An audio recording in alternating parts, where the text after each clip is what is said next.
Hello, everybody. Today I have with me the millionaire marketing mentor, Adam Urbanski. Hi, Adam. How are you today? I am great, Ina. Thanks for having me. I look forward to it. I've got to say, I'm a little petrified just outing myself right out of the gate. And we're going to get to why that is, but I feel like everybody who knows you already and who knows the magic that you do for them in their businesses in the world, they want to get to know the real you. They want to know where you came from, where this grit came from. And I would love to find out more about you. Are you ready for this? Let's dive in. Okay. So, Are you what prepared for a lot of monosyllable answers? if you give me monosyllabic answers, I'm going to be diving even deeper. I'm going to ask you an even harder question. So, let's set the ground rules now. Let's get deep. So, why don't we start with you defining a little bit for us what you do and who you serve? I should know a good answer for this, especially after I just posted a post discussing how most people don't know a good answer to that question. So I specialize in helping service-based expertpreneurs rapidly accelerate the businesses. And we do it first in 12 weeks. We help them make as much as they've made in the previous 12 months combined. And then we scale it from there to seven figures on annual basis. And service-based B2B expertpreneurs, as I mentioned in that sentence, that's who I love working with. I love it. So, why don't we start way back? You grew up in Poland, is that correct? That's correct. All right. And that is probably as much personal information as I was able to dig up on you. So, we're going to Seriously? we are going to dive deeper. So, why don't you tell us a little bit of what it was like growing up being you in Poland? So I'll share with you, you said like what would change outing us both here. So at the beginning of this conversation, we're in green room, Ina is prepping me and she's asking me what kind of questions, I'll be willing to answer and am I uncomfortable? So, I did a series of podcast interviews, probably about 40 in a year, maybe a little bit more, about 3-4 years ago. And actually many of them went into this personal nature. So there's actually a lot of information that's very behind the scenes about me. I don't I know how should have popular gone those way back. podcasts were or not, but they're out there. So the question about growing up in Poland, kind of what should people know about me? It's cold. I'm actually back in Poland right now. We are recording this. I'm actually in Poland. It's what time is it for you? It is almost 4 o'clock in the afternoon. All right. Well, it's almost 10 p.m. at night for me. So spending a lot of night hours because a lot of my clients are in U.S., California based, so 9-hour time difference. But there is a joke in Poland that the time difference between Poland and US is about 9 hours plus 30 years. And then how does So plus 10 years? coming to United States from Poland was just massive cultural shock because it was almost like stepping from black and white movie into full color, right? Like age, not just full color, HD full color. Just like, whoa, completely different. I had very loving family. I have two siblings, both older. My parents were entrepreneurial, and in communism Poland, there was only a handful of businesses that were allowed to function as a privately owned businesses. Like under communism, everything is owned by the government. You don't own anything. You don't own it. The place you live. There's no private businesses. And so bakeries, butcheries, and shoe repair shops were some of the few that were allowed to function independently. And my father was a baker, owned a bakery. And I grew up in a fairly small town up until my early teens. And the funny thing is that in the town, I was literally known to everyone as a baker's kid. Like people would just know you. So that was kind of my early upbringing. I didn't lack for anything. I think our cultural thing was we did not talk about money. So somewhere around, my 40s, I finally had this eureka moment that despite the fact that my parents loved me and they were in their own way fairly successful, probably more successful than their contemporaries, the neighbors and so on, I've acquired a lot of financial programming from them that was just like totally back as backwards. How did you leave Poland? Oh, how much time do we have? We have another half an hour. You're all mine for a half an hour. That's a long story. How much detail do you want to get into? I want to know everything. I want to know how you left Poland. That is my question. It's actually simple and complicated. And, when I consider that from the perspective of time, I realize this is actually part of what I do with clients and kind of my principle for working in business is that sometimes the simplest path is just the simplest path. So, again, what is a guy, I'm 17, 18. I made a deal with the school that I've got the paperwork that I'm attending school. Meanwhile, I'm working on opening this money exchange thing. I'm about to sign a lease on location. If you wanted to travel to United States, you had to go to U.S. Embassy and actually get a visa. So up until last year, about a year and a half, Polish citizens need entry visa to the United States, right? Everybody else out of European countries essentially can just hop on a plane and go, and you get a visa at the airport. If you want to do this from Poland, you actually have to go to American embassy and get pre-visa paperwork. You have to apply and you have to be approved. Otherwise, you can't even get on a plane. You can't even fly to US, right? So now there's only one challenge. There were two embassies in US and Poland, in Warsaw and in Krakow. And both of them, there was about a year-long line to get inside the embassy. 1 year wait. And the way it works, like in US, you have neighborhood associations. Mm-hmm. So they had a line association. And this association would have a meeting every week and you had to check in. And if you missed your check-in, you were out and you had to go back to the back of the line. Uh-huh. And I'm thinking, I don't have a year. If I wait a year, I'll get drafted into military. I already had to go through military drafting exams. I had my A1 category prime candidate, just waited for my paperwork to arrive and say, get on this bus, on this train, show up at the military base, right? I'm like, I don't have a year. I've got to do it faster. So I'm thinking, here's what I'm going to do. I'm going to go to Austria. I'm going to go to Vienna because it's a short train ride, right? Overnight, I'll be there. And in Vienna, I'm going to go to Canadian embassy. In Canadian embassy, I'm going to somehow get a Canadian visa because we also needed a visa to Canada. But same thing, to get to Canadian embassy in Poland, it was like almost a year-long wait. So I'm like, I'm going to go to Vienna. In Vienna, I'm going to go to Canadian embassy. And then once I arrive in Canada, I'm just going to walk up to border, wave, and then whoever the folks on the U.S. side will go, hey, Urbanski, you're here. We're waiting for you. Coming over. Right. Seriously, like in my head, I have this vision, right? I mean, Super how easy. ignorant can you be? Makes So perfect sense. I hop on a train, I hug my family, I tell all my friends, like, see you in 20 years, maybe, maybe later, I don't know. It's like we probably won't see each other in this lifetime anymore. And I go to Vienna and backpack, all my earthly possessions. And straight from the airport, I pull out this map and I march to Canadian embassy. March, right? I don't speak German. So I had to rely on this map and kind of my own way to find this way to the embassy. I get to the embassy, they let me in. And I watching movies, most of them were Polish, made about Second World War, and occasionally once a month we're treated to American Western, like cowboys and Indians. And I noticed that when people spoke slower, somehow they could understand each other even in a foreign language. So naturally, if you speak to someone who speaks Canadian, you speak Polish, you just need to speak louder and slower, and it translates itself. Well, that was not the case. So, somehow we understood each other and they said, okay, come back at 4 p.m. and you'll be granted an interview with a ambassador. So I went to a nearby park, placed myself so I could see kind of the city tower with a clock. And I pulled out a book, pulled out of the sandwich that I had in my backpack and, proceeded to wait. And then at some point it started getting dark and I realized two things. Number one, that clock tower wasn't working. And number two, my watch had stopped. So at this point, it's almost 5 o'clock. I was supposed to be there at 4. So I am like running into the embassy. They're closing it. They're still let me in. At this point, there's no one who can translate or say anything. So they took my passport. They figured out I wanted the visa. They put a big old red denied stamp into this and kicked me out of the embassy. And I was like, what the hell? Now, here's the funny thing. If they gave me a visa, I had no idea what I would do.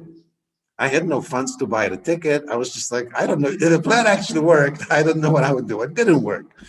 So I was thinking, all right, well, let me just march back to the train station, buy a ticket back to Poland. And next morning, I was like, hello, I'm back. So that was my immigration. And then I decided I'm going to do something different. And actually, check out this American embassy and see what this really like. Maybe it's gonna work. Now, what I didn't know is anything about American holidays. So I showed up there on a beautiful Thursday morning, November, pretty cold in Poland, and there's like 12 people from the embassy. And they all are looking at each other and they're all asking, well, is the embassy going to be open today? Are they not opening? And I'm thinking, okay, number one, why isn't there hundreds of thousands of people wrapped out around the block 4 times like there usually is? And number two, why would they be closed? It's Thursday. What's wrong with them? And they go, like, it's a big American holiday, don't you know? I'm like, no, it's like it's a normal day. What holiday? Well, Thanksgiving. Right. Well, the embassy was open for I think like 2 or 3 hours in the morning. So guess what? I just, because I was there, whoever was there just got ushered inside the embassy that day. So I get ushered in. I'm like, all right, I am inside the embassy. Holy shit. On the first day, I just showed up and here I am. So I go in, and what happens is, most people that were there, they already understood kind of what's going on. Many of them had family in the United States. They've applied for visa before. They were just like, they were old dogs. They knew exactly what's going on. I had no idea what's going on. So there was one ambassador who apparently was well known for denying visa to everybody. So I'm standing in this line behind this older gentleman, and guess whose window opens? Well, her window opens, and she's like next in line. And this guy turns to me and says, oh, go ahead. I've got time. I can wait. Now, imagine this. I had a little bit more hair than I have now. Young kid, this big black trench coat to my ankles. I had enough scarves on my neck. I laugh to this day. I looked like my head was literally like in a stork's nest, like dee, dee, dee, dee. Nothing but scarves in here. And she's in this window. She's across this probably bulletproof glass. At this point, I had no idea what it was, but she's like, well, so who are you? What do you've got? And I'm like pulling out some documentations. I'm showing, I came prepared with bank account statements. I've got some money saved up, blah, blah, blah. Just finished high school. And she's like, why do you want to go to the United States? And I said two things. I said, number one, I watch those Westerns and it seems like America is such a rich country, like money grows on trees. So I want to go and see it for myself. And why now? I'm like, look at those people behind me. They're all like 80 years old. I don't want to wait that long. I want to go and see this money right now. Seriously, that's what I'm telling this woman. And she looks at me and she took my passport and said, come back again, like at some point, 4 o'clock, whatever it was in the afternoon. And I had no idea what it was like. Holy shit, she took my passport. And what you have to know, in Poland, the passport is not yours, it's the government. So I'm like, holy shit, I really messed up. I'm in trouble. So I step away from this window and into another room, and there is this group of people over there already. And the minute you finish an interview, everybody's like surrounding you, like, how did it go? What did they ask? What documents do they want to know? Right? And I'm like, I don't know. They took my passport. I think I'm in trouble. And the same guy that let me in front of him, he's now in this room, and he says, Sonny, you just got your visa. And I'm like, yeah. He said, yeah, when you come back, they're going to give you a passport back with a visa stamp. I'm like, all right. Yeah. So that's how I got my visa to the US. So, okay, you're in the US, and now I am very conscious of the time. So we are going to have to very sadly fast forward some, okay? Because since then, you started businesses. Clearly, your English got much better, right? Like, clearly, you picked up English somewhere and now you speak perfectly, right? So I'm going to have to fast forward through that part. And I want you to tell me at which point, because I know you were in the brick and mortar businesses, right? Like you grew this franchise of restaurants in Southern California, you were able to sell that. I want to know where the online coaching world came in for you. Yeah. So let me kind of give you a reader's digest here. Again, my parents had a bakery business. I was never a baker. However, just the nature of a small business run in Poland, if there was an employee that didn't show up, then it was all hands on deck for holidays. I would have a small stool to be tall enough to get to the workbench, and I would be just making whatever, pastries or kneading dough and shaping breads and pretty much everything that a baker would do. I could do a lot of those things. Not full from the beginning to end, but I had my awareness. And the last thing I wanted to do, seeing how hard my dad works, is being in a bakery business. But it took me 90 days to find a job in New York. And my $200 did not go far. And, there were days, this older lady, bless her heart, she passed away a few years ago. She knew, like, I would go and search for work all day, and I come back at night, and she's like, hey, you hungry? I'm like, nah, I ate, I'm good. Because I was too proud to admit, and she knew I had no money. And like, my meal was a cup of coffee, right? So she just fed me. But I found this job in a Jewish bakery in Brooklyn, which still exists, by the way. And I went, I applied for the job. The guy kind of looked at me and I'll call you one day. So one day at 3:30 in the morning, he calls. This lady is like, oh, comes into my apartment, knocks on the door. I'm like, 3:30 in the morning, what's going on? Somebody dies. Says, hey, there's a phone for you. Some guy says he's got a job for you. And the guy says, well, you can be here in an hour. You got a job. I'm like, all right. So I'm from Queens going all the way to Brooklyn, getting a job in a bakery. He pretty shortly figures out I'm not a baker, but I'm going to work my ass off. So by the end of that shift, I was a full-fledged baker because, again, there was no plan B. Fast forward a year and a half later, long story in there. I buy an old car, drive across the United States to San Diego, and same thing. I start working in different bakeries. I start getting jobs as a waiter. I sign up for courses to start learning how to type and actually start learning English because it was pathetic back then, worse than it is right now. And another offer opens up in a bagel shop in Southern California. I had no idea what bagels were, but apparently out of 40 some candidates, I was the most qualified to help them open that business. Again, don't ask me how, long story. And then about 2 or 3 years fast forward, that another larger company was looking to grow. Now, at that point, I was very well versed in that business. And so I became a consultant. I helped them grow. And then I started buying this company chunk by chunk for 2 or 3 years. And eventually, 3 years later, I bought out my partners and we ended up growing it to 5 locations, 6 locations, and production plant. So it wasn't a franchise, it was all owned. Yeah. Outright, and I sold it in 2000. So from coming to the United States in 1899, December 17th, and in March of 2000, I sold off that business. So in about a decade, it's like starting with $194 to a multi-million dollar business. And people always ask, it's like, what's the story? What are the tricks? There were no tricks, just hard work. I was saving whatever money I could scramble, I would put away. And then I think that this was my lesson into leveraging money. I could buy a partnership, but I was now a co-owner. And then I could leverage my partnership to buy out my partners completely at the end. Yeah. And then online coaching. All right, so that was the last part. At the end of my career in the restaurant industry, one of the consultants kind of hooked me up on self-growth. And I always listened to, back then, cassettes in the cars, like traveling between my locations in Southern California in traffic. I rarely listened to radio, mostly listened to self-growth programs. And this consultant hooked me up with self-growth training. And I discovered in 1999, oh my God, there's this world. Who are those people? Like self-growth coaching? Wow, what's going on? And I was selling my business primarily to start with this consultant and one other guy, a self-growth training company. Well, that didn't pan out. Another long side story. But as that happened, I sold my business and I'm like, what do I do now? And at first, I wanted to teach, funny enough, guy who doesn't speak English, communication and leadership skills to corporations. That was not a very thriving proposition, but in a way of marketing it, I started becoming exposed to other consultants and coaches. And I realized that I actually knew how to go and get business. And they had no idea. They were amazing at what they do and they couldn't sell themselves. Right. Once they got into a company, they were making magic, but to get into the company, they were completely clueless.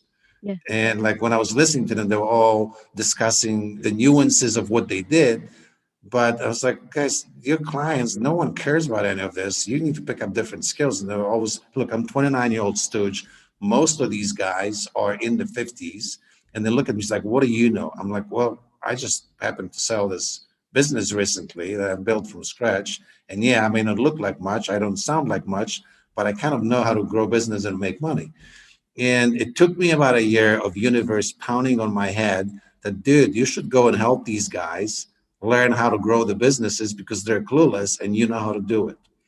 And again, at the same time, I realized I can go to networking meeting and spend 3 hours rubbing shoulders and eating the rubber chicken lunch, or I could spend the same 3 hours writing an article and submitting it to 20 or 30 or 40 online article libraries. And people would actually find those, read those, and come and start asking me like, hey, I've got questions about your article. It was very primitive back in 2000, 2001.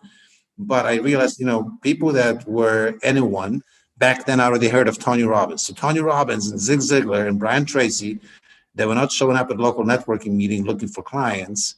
They had info programs, they had articles, they had cassette tapes. So I'm like, if I want to be anybody and somebody, I've got to actually do that. I've got to record my own program. I've got to write articles. I've got to teach this stuff that I know. Yeah. So because I only have like 5 more minutes, I want you to help our audience with something right now. So our audience are starting entrepreneurs. You've walked the walk. Like, this is the people that you teach. You say, let's grow your businesses, right? You've done podcasts on growing with webinars on sales. I was just listening to you. Everybody should follow you on Facebook because the videos are just pure gold. You're just constantly pumping out content. So if I were to ask you, what are 3 big mistakes that you see new entrepreneurs make all the time? What would those be? Tough ones, definitely more than 3. But I think the biggest one is not marketing at all. Right. So I think it's the same thing for me. I saw the restaurant business and I understood the power of marketing and promotion. But service professionals, the difference is when in the restaurant business, I was marketing restaurant services and products. When I became a consultant and a coach, then I had to sell myself, and lots of mental blocks about this. I had actually no idea how to sell. My first coach was actually a sales coach. So the biggest mistake people make is they think that what they do makes them money. And actually, what makes them money is marketing and selling what they do. Think about it for a moment. No matter how skilled or good you are at what it is that you do, as your business grows, you should replace yourself with someone else, with another. You're just a mechanic, right? You should replace yourself with another mechanic. So when that mechanic takes over and provides the service, that's your expense. You have to pay that mechanic. So that's not what makes money. What makes money is when people become aware of you, and when you run conversations and meetings that actually convert leads into prospects, prospects into clients. So that's the biggest thing. You've got to fall in love with education-based marketing, respect-based selling processes, and you've got to become your number one biggest self-promotion machine. No one will ever promote you like you will. No one will ever. And as you grow, you've got to build systems for someone else to do that for you. The second biggest mistake is selling what you think people should buy versus selling what people would buy.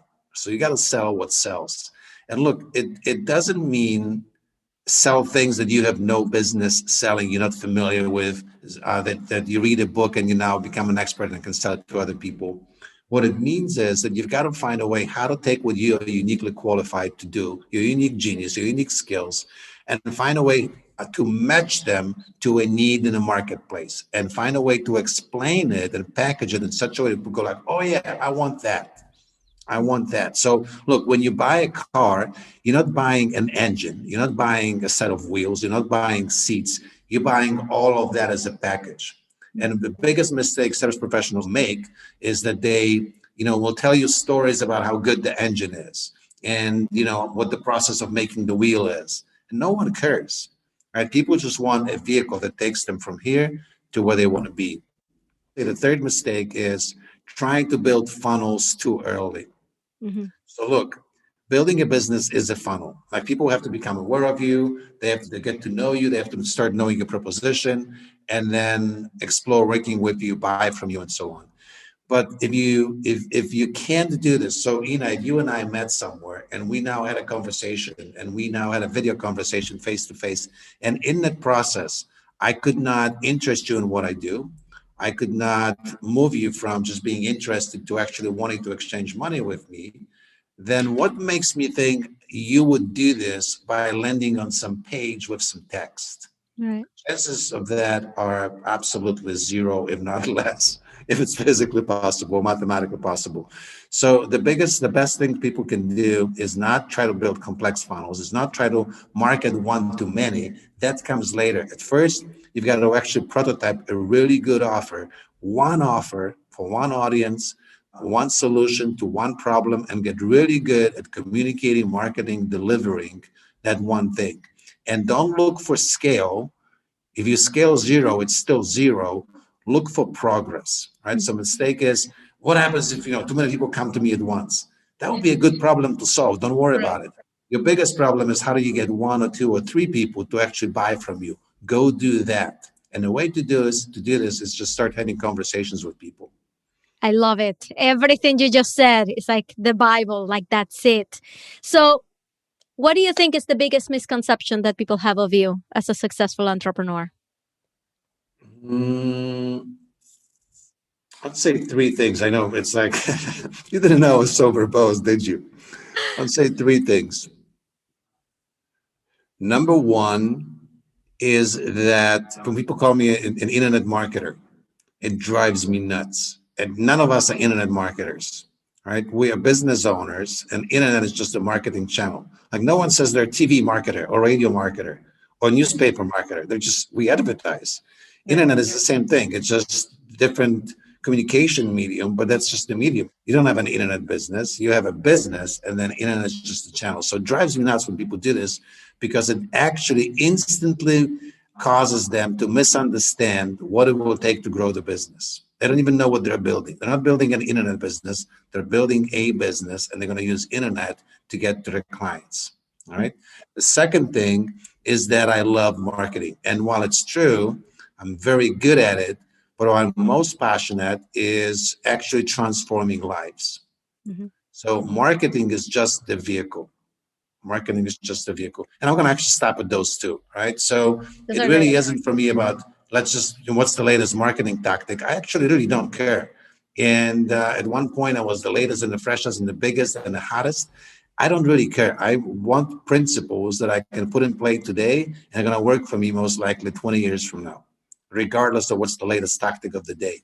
But the reason I love to do this is because it's about transforming lives. At the end of the day, if I can impact an entrepreneur and that entrepreneur impacts other people around them, I call this limitless impact. And I can, it's almost like the ripple effect. It is a ripple effect. And that's what I love the most. Awesome. So, if everybody who's listening right now had to do what you're about to tell them to do, and they have to do it in the next 24 hours, what would that thing be? You know, that's the toughest question you've asked me, I think, out of all of them. You are the action taker guy. I know that you can give us one. You know, I think I will not tell you this because the specific will be different for each person, but I will give you a methodology. And I'm pushing us against the clock a little bit. You got to forgive me. But here's the thing I read an article many years ago that in technology, most things that we now take for granted, like take your phone or your computer, your TV, your radio, whatever, that it became a functional product within 72 hours of a major trade show, industry trade show. And the reason for it, it's like you can go indefinitely and improve it and tweak it and do whatever. But then comes a trade show where your competitors, buyers, the marketplace comes and going to evaluate your gizmo. And then gizmo has to perform, right? It better perform. So those last 72 hours, like magic happens. People stay up, they don't sleep, it must work. What I got from this is that so much can be done in just 72 hours. So you're talking about 24, even truncating that process. Essentially, for every single person, look, when I did my live trainings along 4 days, week-long seminars, one of the first things I would tell people is everything you hear from me over the next hour, 3 days a week is completely irrelevant. Right? People just pay thousands of dollars. What do you mean it's irrelevant? What's relevant is not my definitions, it's not my terminology, it's not my ideas. It's the inklings, the ahas, the insights that you get for yourself out of this. So if you get an aha, you go, oh, I could do that. That's what you should focus on. So here's my 24-hour action plan. Listen to yourself out of even this conversation. Did you get an aha or two? You go like, oh, I could do that. Oh, I could do that. Or maybe you came to this conversation, to this interview. You woke up this morning before you started listening to this. You had it. I should be doing this. I should be doing this. I could be doing this. List those ideas and select one of them. Select one of them that's most likely to give you most progress for the least amount of effort that you can start with right now, right? And then list out of this one idea, list all the action steps needed to complete it. Like every single, even if the first step is, your spouse says, take the trash out. First step, take a trash out so you can focus on the step two, which whatever would be, right? List all the steps and then in 24 hours, complete all the steps that are necessary to make that idea a functioning idea. right? It has to go from whatever to end.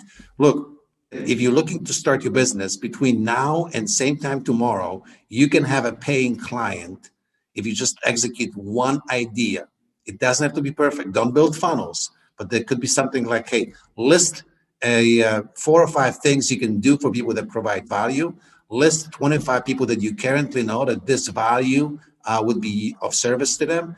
And step number 3, start calling them one, making an offer. I promise you, in 24 hours, one of them will give you the check or credit card number or cash and will be your paying client. It's the fastest way, but you've got to execute. Love it. So, Adam, where can people go and follow you and find you online? Fastestpathtocash.club. Fastestpathtocash.club is going to take you to our Facebook community. And if you want to visit my website, which I don't pay much attention to, but it exists, themarketingmentors.com. Awesome. Adam, this has been amazing. Thank you so much for playing with me. This was great. Thanks for having me, and I appreciate you.